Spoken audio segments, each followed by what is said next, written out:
Masih bersama kami di Liputan Metropolis Malam.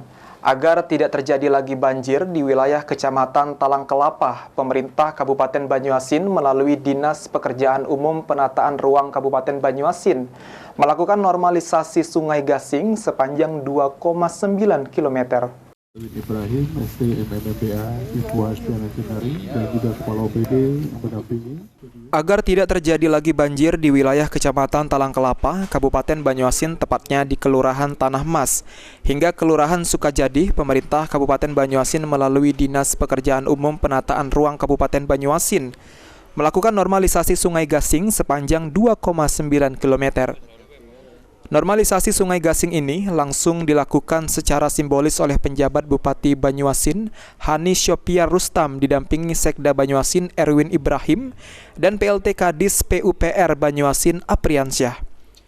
PJ Bupati Banyuasin mengungkapkan normalisasi yang dilakukan di Sungai Gasing, Kecamatan Talang Kelapa, Kelurahan Tanah Mas, dan Sukajadi ini sebagai bentuk kepedulian Pemkab Banyuasin, sehingga warga tidak lagi merasakan banjir dan lain sebagainya, yang mana banjir di lokasi ini mencapai ketinggian 1 meter lebih. Kegiatan hari ini saya selaku penjabat Bupati Banyuasin komitmen untuk melayani masyarakat. Di Sungai Gasing ini tahun lalu pernah terjadi banjir lebih dari 1 meter. Mendorong masyarakat, dan bukan hanya 1-2 rumah, tapi cukup luas dampaknya.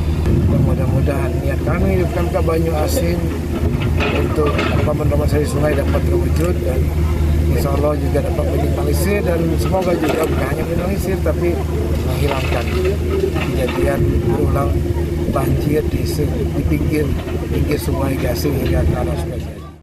Proses normalisasi sendiri dimulai dari aliran Sungai Gasing, tepatnya di Perumahan Algoni, Kelurahan Tanah Mas Indah, sampai dengan Kelurahan Sukajadi dan Sukajadi Timur Ujung, Kecamatan Talang Kelapa, Banyuasin. Suryadi, PAL TV.